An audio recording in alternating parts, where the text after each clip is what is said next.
Once he stabbed his wife with a hunting knife, and when she was injured, he would insert his hand into the wound and pour hot water into it. He would also use sticks to poke the wound and would massage it with his hands. He would also burn his wife's private parts with torches and would cut off the fingers of his followers. He would force them to shoot each other, and he would laugh as they suffered. One day there was a member called Claude. Roch knot her private part with elastic band. The blood flow in that part stopped, due to which whole part got swollen, and then Roch cut off her private part. Put his hand inside her, and he took out that affected part. He uses hot iron to seal that wound. He cut off the testicles of one of his followers. He performed sex with his wife's skull after her death. He made out with her intestines and liver. He cut off hand of his wives. He assaulted his children, and trust me, when I say assault, sexual abuse was the least of his crimes. He urinated on his wives and children, forcing others to clean it with their mouths. This isn't just a story about crime. This is a fall into pure evil. Was Roch Thériault even human, or was he something far worse, a devil in disguise? Every time you think you've heard the most shocking part of this story, it gets even darker.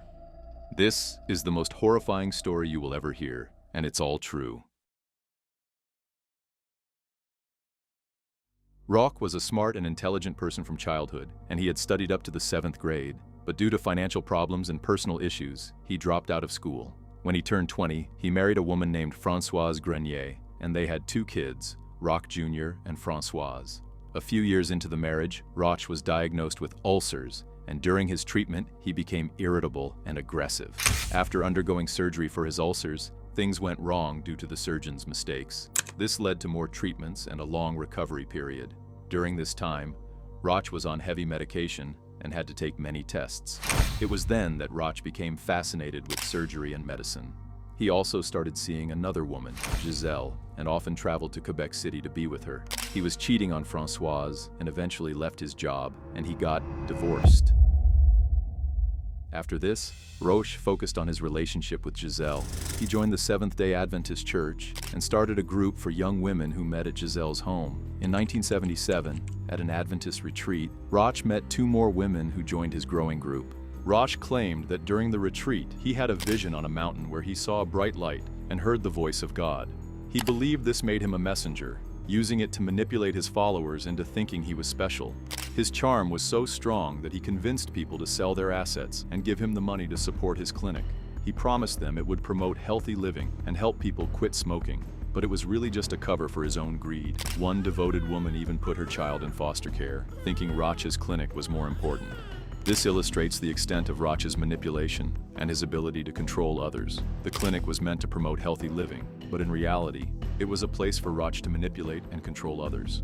He used intense looks and religious ideas to impress people, often speaking in complicated terms to intimidate them. When new peoples arrived at the clinic, Roch would sit down with them, using his charm to make them feel important. He pretended to be a medical expert, using his knowledge of surgery to convince them of his skills. As the clinic filled with more followers, Roch's confidence grew. He began to dictate their lives, telling them what to eat, how to live, and what decisions to make.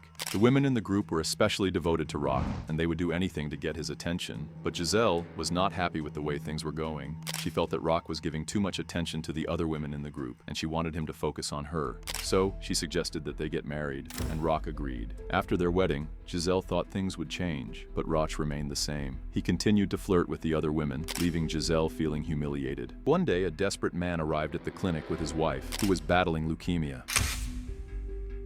Roch boldly promised to cure her, but instead, he took her to the clinic and gave her grape juice and organic food. Tragically, the women died, and soon the police began to investigate Roch's shady practices. The church that once embraced him expelled Roch, which only fueled his desire to tighten his grip on his followers. He began to engage in sexual relationships with all the women in the group, creating an unsettling atmosphere in the clinic. In a twisted solution to the chaos, Roch decided to marry all the women to different men in the group.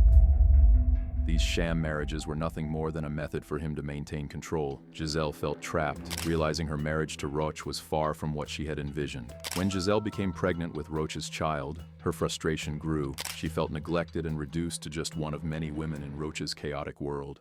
One day, Giselle told Roch to disband the group, as she was not fine with the way things were going. But Roch did something that Giselle never expected. He punched her in the face and broke her mouth.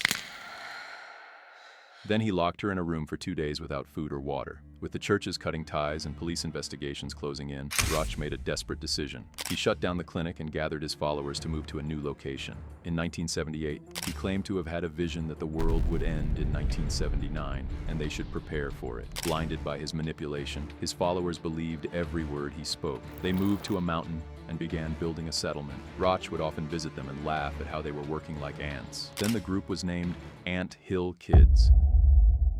By this time, Roch had abandoned his own rules about healthy living, indulging in smoking and drinking. He took advantage of the women in the group, manipulating them for his own desires. In one instance, he told one woman to seduce a grocery store owner to get free food for the group. She obeyed, and the owner fell for her charm, handing over groceries without question. This was just one example of how Roch was controlling his followers. They were so brainwashed that they thought Roch was their messiah, and they called him Papa. They even believed that he was the reincarnation of Moses. Roch then decided to marry all the women in the group, and they willingly agreed. He had already discarded the previous marriages that he had arranged for them. They were so under his control that they never questioned his authority. They simply accepted whatever he said or did. In 1978, the same year they moved to the mountain, a tragic massacre happened in Jonestown, drawing more attention from the police to cults and groups. When authorities investigated Roch's settlement, he managed to charm them, painting a picture of a harmless community. He assured them that everyone had complete freedom and that there was no cult. The police found no evidence of wrongdoing, and they let Roch go, unaware of the darkness lurking beneath the surface. Roch had around 8 wives and 26 children, but he didn't like them. Whenever Roch would command, he would pick a child, call them devil, and assault them in different ways. And the most normal assault was the sexual assault. He would hang children over fire, hang them upside down from trees, and force other children to throw stones at them. He would also urinate on the victim child and force other children to do the same. After the assault, Roch would show the visuals to the victim child's mother, making her watch her child suffer. This was all part of Roch's twisted game, where he would use his power and control to manipulate and torture those around him. Roch's mindset was warped, and he believed that women should do what men tell them to do. He would take all his wives to his bed and ask them to massage him, but they would start fighting each other for his attention. Roch enjoyed this and felt superior. He would even involve his wives in sexual activities in front of their children, and then he would urinate and defecate on them. Sometimes he even used to tell all of them that use your mouth to clean him. The children in the cult had never seen the outside world, so they thought this was normal. If any cult member tried to leave, Roch would beat them with a hammer. The punishments would get worse, and he would even ask cult members to break their own legs with a sledgehammer or sit on a burning stove. Roch would also command cult members to shoot each other. There was an incident where a pregnant woman ate 2 to 3 pancakes, and when Roch found out, he broke her ribs. Then he asked her husband to cut off her finger, but when the husband hesitated, Roch told him to learn how to teach his woman a lesson. After this incident, Roch forbade the husband and wife from meeting or having sex. A new rule was made in the cult that no man or woman could talk or have sex with each other unless Roch was present. Roch would randomly appear and start screaming, saying that God was telling him to do these things, making his followers believe that he was God's messenger. He would use this twisted identity to justify his heinous actions, making his followers think that he was doing God's work. Roch had mastered his role as the cult leader, and none of his followers dared to question him. They were convinced he was a messenger from God, the only one who could save them from the coming apocalypse. The members were so deeply brainwashed that they accepted his actions, no matter how horrific they were. In early 1979, Roch announced that the world would end, and he claimed to have calculated the exact date based on God's time and human time. He said that he would reveal the accurate time soon. Meanwhile, a man named Guy, who had joined the cult, was given the responsibility of taking care of Roch's children. Guy had been a patient in a mental hospital before joining the cult, and Roch had handed over the responsibility of his 26 children to him. However, Guy's actions were brutal, and he ended up putting a 2-year-old child named Samuel in critical condition by punching him in the private part. The child had been crying, and Roch had ordered that he be circumcised to stop his crying. Roch took advantage of the situation and performed a makeshift operation on the child. During the procedure, Roch had inserted a cotton swab soaked in alcohol into the child's mouth, which caused him to choke and eventually die. The cult members blamed Guy for the child's death, and as punishment, they castrated him. The procedure was brutal, and Guy was tied to a table with a plastic band. His testicles were then sliced off with a knife, and he was treated with salt water to stop the bleeding. Guy survived the ordeal, but eventually escaped from the cult. Roch was active on the radio, spreading his message and claiming that the world would end soon. He would often talk about his plans and his visions, and the police were monitoring his activities. However, the police didn't have enough evidence to arrest Roch, as no one had come forward to testify against him. But when Roch announced on the radio that the world would end soon, the police realized that they had to take action. Around the same time, Guy, who had escaped from the cult, went to the police and shared his experiences, providing them with the evidence they needed to arrest Roch. The police finally had a chance to put an end to Roch's reign of terror and bring him to justice. After Guy's statement and the police investigation, they went to Roch's place and arrested many cult members, including Roch, for the death of Samuel. Roch and his wife were also charged with several cases, including the castration of Guy. The police had figured out that Guy was not mentally normal and sent him back to the mental hospital. The police were shocked by the brutality of the crimes committed by Roch and his followers, and they were determined to bring them to justice. Roch was sentenced to 2 years in jail, but during that time, many cult members left the cult. However, some followers were still convinced of Roch's teachings and remained loyal to him. In 1984, after Roch's release from jail, he and his remaining followers opened a bakery near Burn River, but Roch's behavior did not change, and his punishments became even more brutal. He would often use physical violence to assert his power and control over his followers. One time, due to low sales at the bakery, Roch pulled out his wife Giselle's teeth. Then Giselle escaped from Roch, but she couldn't live without him and returned. Roch's power and control over his followers were so strong that he could command them to do anything, and they would follow his orders without question. Roch's tactics were disturbing and disgusting, and he would often use different methods to assert his power. Once he stabbed his wife with a hunting knife, and when she was injured, he would insert his hand into the wound and pour hot water into it. He would also use sticks to poke the wound and would massage it with his hands. Giselle fainted twice during this process, and Roch didn't even care. He was so brutal and heartless that he didn't even bother to take care of his wife's injuries. A week later, when the wound had become even more infected, Roch poured olive oil and salt into it and massaged it with his hands for 2 hours. He would also squeeze Giselle's chest with pliers until blood came out. Roch would inject his followers with unknown chemicals using needles, and after injecting them, he would break the needles inside their skin. He would also burn his wife's private parts with torches and would cut off the fingers of his followers. He would force them to shoot each other, and he would laugh as they suffered. One day, Giselle noticed that her uterus was protruding from her body, and when she told Roch, he punched her in the private part to try to push it back in. But it didn't work, and Roch tried to pull it out with a string. Giselle was in so much pain and was bleeding heavily, but Roch didn't even care. He was so obsessed with his own power and control that he didn't even bother to take care of his wife's health.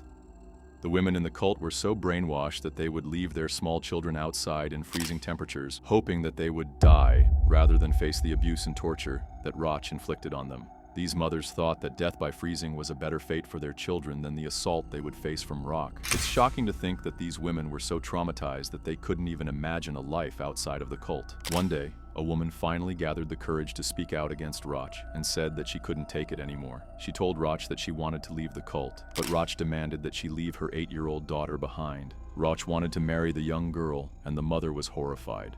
The trauma that this mother faced is unimaginable, and it's disturbing to think that Roch could be so twisted and evil. One day there was a member called Claude. Roch knot her private part with elastic band. The blood flow in that part stopped, due to which whole part got swollen, and then Roch cut off her private part. Put his hand inside her, and he took out that affected part. He uses hot iron to seal that wound. Roch's behavior became more and more erratic, and he started to play a new game with his followers. He would pretend to be a doctor and perform surgeries on them, often using extreme and brutal methods. One day, Roch's wife, Solaz, complained of stomach pain, and Roch decided to perform an enema on her. He tied her up and started to choke her, and then he inserted a tube into her body and started to punch her stomach. Roch then told his followers to blow air into the tube, and when he was satisfied, he took a large knife and cut open Solaz's rib cage. He then inserted his hand into the wound and pulled out her intestines. The other followers stitched up the wound, but Solaz bled to death by the next morning. Her last words were that she had never imagined that she would suffer so much in her life. Roch was devastated by Solaz's death, but he started to play the victim and claimed that he was also going to die. He said that he had tried to kill himself, but God had stopped him. Roch then claimed that he was pregnant with Solaz's reincarnated child, and his followers believed him. They were so brainwashed that they would believe anything he said, and they would do anything to please him. After Solaz's death, Roch had exhumed the body and extracted Solaz's skull. He then drilled a hole into the skull and had sex with it, as he was nostalgic for his wife. Roch had removed Solaz's body parts, such as her kidneys, liver, and intestines, and stored them in a jar. He would use these body parts to make out with his other wives, pretending they were Solaz.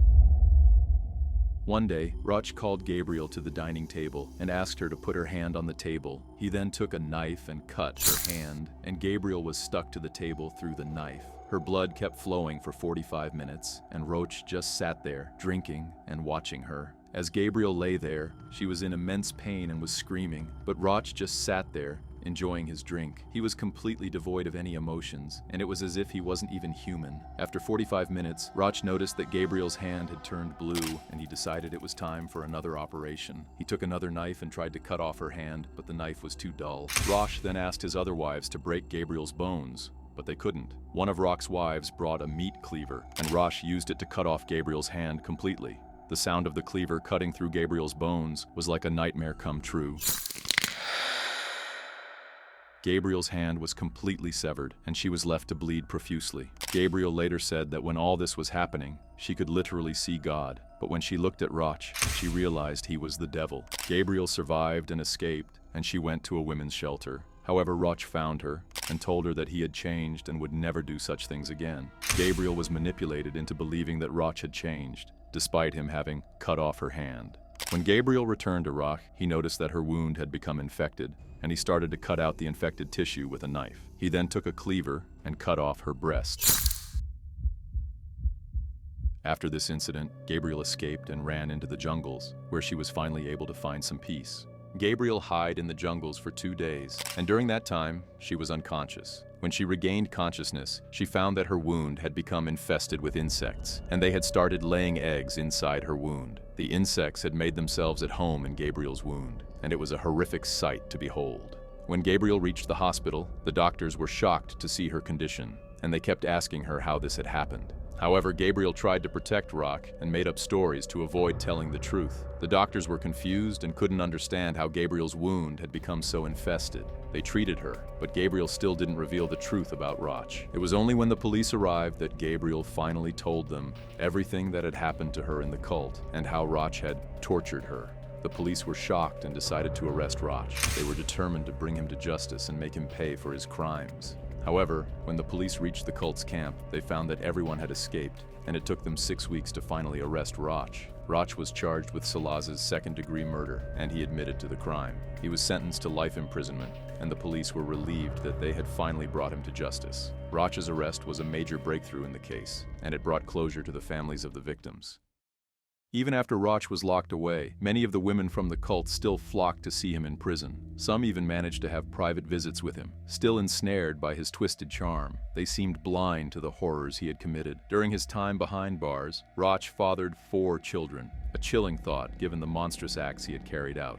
In 2002, his request for parole was denied. Authorities recognized him as a significant threat to society and weren't willing to take any risks. On February 26, 2011, Roch was found dead in his jail cell. His cellmate, 60-year-old Matthew McDonald, had strangled him to death. When the jail staff arrived, Matthew said, "That piece of shit is down on the range. Here's the knife I sliced him with." Matthew had finally had enough of Roch's evil ways, and he had taken matters into his own hands. Roch's death was a shock to everyone, but it was also a relief. He would never be able to harm anyone again. This is the story of Roch, a person who was so evil that he makes your worst nightmares seem like a walk in the park. That's it for this video. Hope you enjoyed it. Please hit that like button, subscribe to our channel for more content, and don't forget to turn on those notifications so you can stay up to date on our latest videos. Thanks for watching, and we'll catch you in the next one.